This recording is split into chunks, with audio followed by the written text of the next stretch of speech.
రైతులు, వ్యవసాయ కార్మికులు, ప్రభుత్వ ఉద్యోగులు, పారిశ్రామిక కార్మికులు అదానీ విద్యుత్ మీటర్లను వ్యతిరేకించాలని ప్రజా సంఘాల రౌండ్ టేబుల్ సమావేశం పిలుపునిచ్చారు. కాకినాడ కచ్చేరిపేట సిఐటియు కార్యాలయంలో దువ్వా శేషబాబు అధ్యక్షతన స్మార్ట్ మీటర్లకు వ్యతిరేకంగా ప్రజా సంఘాల రౌండ్ టేబుల్ సమావేశం నిర్వహించారు. ఈ సమావేశంలో సిఐటియు జిల్లా అధ్యక్షుడు దువ్వా శేషబాబు, జిల్లా ప్రధాన కార్యదర్శి చెక్కల రాజ్ కుమార్లు మాట్లాడుతూ అదానీ స్మార్ట్ మీటర్ల బిగింపు ద్వారా కరెంటు ఛార్జీల పెంపునకు కూటమి ప్రభుత్వం రంగం సిద్ధం చేసిందన్నారు.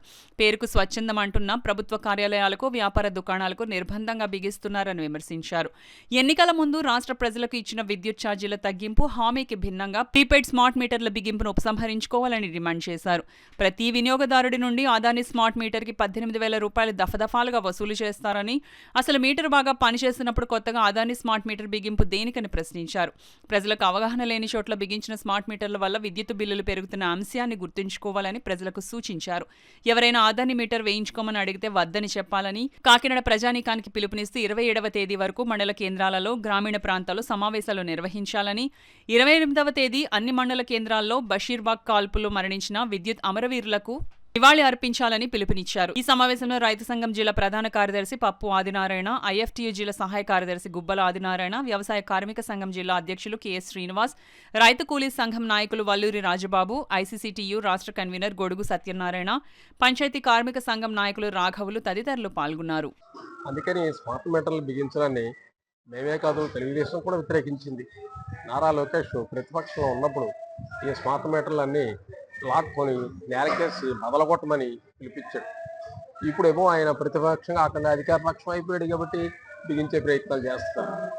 ఈ ప్రయత్నాలన్నీ పశ్చిమ బెంగాల్లో కూడా జరిగాయి. తదనంతరం పెద్ద ఎత్తున వ్యతిరేకిస్తే ప్రభుత్వం వెనక్కి తీసుకున్నది. మేము ఆంధ్ర రాష్ట్రంలో కూడా అదే ప్రయత్నాలు పెద్ద ఎత్తున ప్రజలను కదిలించే పనిలో ఉన్నాం. ప్రభుత్వం వెనక్కి తీసుకోవాలని చెప్పి ప్రయత్నాలు తెలియజెప్తున్నాం. నిన్న ఒక అఖిలపక్ష సమావేశం జరిగింది. అన్ని ప్రజా సంఘాలు, కార్మిక సంఘాలు, మహిళా సంఘాలు, వ్యవసాయ కార్మిక సంఘాలు అందరూ కలిపి సమావేశం జరిగింది.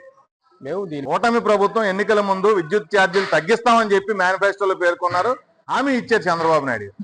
మరి దానికి వ్యతిరేకంగా, దానికి విరుద్ధంగా ఇప్పటికీ 36,000 కోట్లు కూటమి ప్రభుత్వం వచ్చిన తర్వాత సర్దుబాటు ఛార్జీల పేరుతో 36,000 కోట్ల రూపాయలు భారం వేశారు ప్రజల మీద. మళ్ళీ ఇప్పుడు 12,000 కోట్ల రూపాయలు డిస్కమ్లు రెడీ చేస్తున్నాయి. ఆ భారం కూడా 4వ విడత కూడా వేయడానికి సిద్ధంగా ఉన్నారు. కాబట్టి కూటమి ప్రభుత్వం ఇచ్చిన హామీ మేరకు విద్యుత్ ఛార్జీలు తగ్గించాలి, ఈ సర్దుబాటు ఛార్జీలని తొలగించాలి.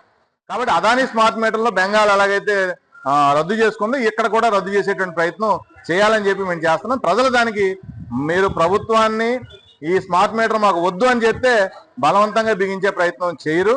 చాలా చోట్ల ఇళ్ళు తాళాలు వేసినప్పుడు గోడలు దూకి మరి వెళ్ళి మీటర్లు మార్చేటువంటి ప్రయత్నం చేస్తున్నట్టు సమాచారం వస్తుంది. ఇలాంటి పనులు మానుకోవాలని చెప్పి అదానీ ఉద్యోగులకి తెలియజేస్తాం.